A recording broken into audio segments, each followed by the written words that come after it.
Hello gamers, আসসালামু আলাইকুম। কি অবস্থা সবার, কেমন আছেন সকলে? আশা করি সকলে ভালো আছেন। আজকে আমরা কথা বলবো ই ফুটবলের বেস্ট ফরমেশন এবং কি বেস্ট ফরমেশন অনুযায়ী টিম বিল্ড করব। হ্যাঁ, তো আজকে এই দুইটা টপিক নিয়ে বিস্তারিত আলোচনা করব।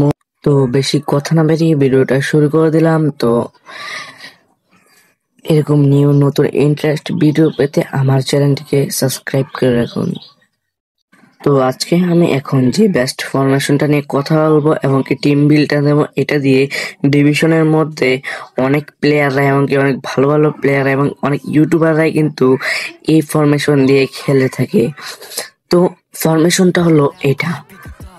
এই বেস্ট ফরমেশনটা দিয়ে আপনি কিন্তু ডিভিশনের মধ্যে একটি ভালো পারফরমেন্স পাবেন, আরো অনেক কিছু। ডিভিশনের মধ্যে ডিভিশন র্যাঙ্ক পুশ করতে হলে কিন্তু একটি ভালো ফরমেশন লাগে এবং কি আরো অনেক কিছু, এবং কি ভালো ফরমেশন হলে কিন্তু আপনি ভালো ডিভিশনে তাড়াতাড়ি চলে যেতে পারবেন ডিভিশন 1-এর মধ্যে। তো এই ফরমেশনের টিম বিল্ডটা নিয়ে এখন কথা বলবো আমরা। তো এই ফরমেশনের গোলকিপারটা নিয়ে কথা বলি। গোলকিপারটা আপনি অ্যাটাকিং ফুলব্যাকও রাখতে পারেন, ডিফেন্সিভ ফুলব্যাকও রাখতে পারেন, এটা আপনার ব্যক্তিগত ব্যাপার। তো দুইটা ডিফেন্স একটা রাখবেন বিল্ড আপ আর একটা রাখবেন ডেস্ট্রয়। হ্যাঁ, এটার মানে জুটিটা কিন্তু ভালোই জমে।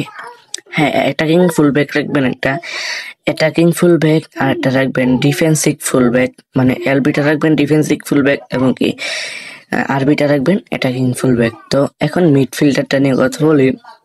এই মিডফিল্ডার দুইটা রাখবেন অর্কাস্ট্রেটর, একটা রাখবেন হয়তো বক্স টু বক্স, না হলে অ্যাঙ্করিং ম্যান।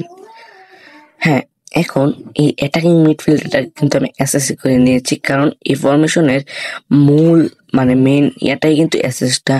এই অ্যাসেসটা রাখবেন কেন আপনার হোল প্লেয়ার, কারণ এই হোল প্লেয়ার রাখলে আপনার এই অ্যাসেসের সাহায্যে আপনি আর একটা ভালো অ্যাটাক বিল্ড করতে পারবেন, এমনকি অপোনেন্ট যদি আপনার দুটা সিএফ কে মার্ক করে রাখে তাহলে কিন্তু আপনাকে পুরো ম্যাচটাকে সামাল দেবে এসএসএ। হ্যাঁ, এই অ্যাসেসটা কিন্তু অবশ্যই হোল প্লেয়ার রাখার চেষ্টা করবেন এবং হোল প্লেয়ার রাখবেনও, কারণ হোল প্লেয়াররা কিন্তু ফার্স্ট অ্যাটাক করতে পারে মিডফিল্ডার থেকে, এমনকি অ্যাটাক বিল্ড করতে বেশি সাহায্য করে এই হোল প্লেয়াররা। হ্যাঁ, এখন দুইটা স্ট্রাইকার নিয়ে কথা বলি। দুইটা স্ট্রাইকার রাখবেন মাস্ট গোল পোচার, কারণ আপনারা কিন্তু অনেকেই জানেন গোল পোচার রাখা রাখা মানে কেন।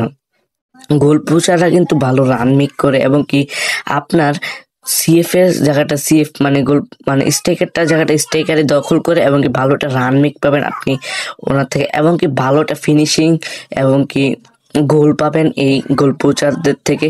হ্যাঁ, এখানে আরেকটা কথা বলি, আপনারা যদি বলেন কমেন্টে মানে প্লেয়ারের প্লেইং স্টাইল নিয়ে কথা বলতে, মানে কোন প্লেয়ারের কোন প্লেইং স্টাইল হলে ভালো এবং কি আরো অনেক কিছু মানে কথা বলতে যদি বলেন কমেন্টে, তাহলে আমি নেক্সট ভিডিওতে এটা নিয়েই কথা বলবো। হ্যাঁ, দুইটা সিএফ কিন্তু গোল পোচার মাস্ট রাখবেন, তাহলে কিন্তু আপনি একটা ভালো রান মেক পাবেন এবং কি ভালো গোল পাবেন, ভালো সবকিছুই ভালো হয়ে মানে হবে আর কি। তো আজকের ভিডিওটা এতটুকুই। যদি ভিডিওটা ভালো লাগে চ্যানেলটিকে সাবস্ক্রাইব করে যাবেন।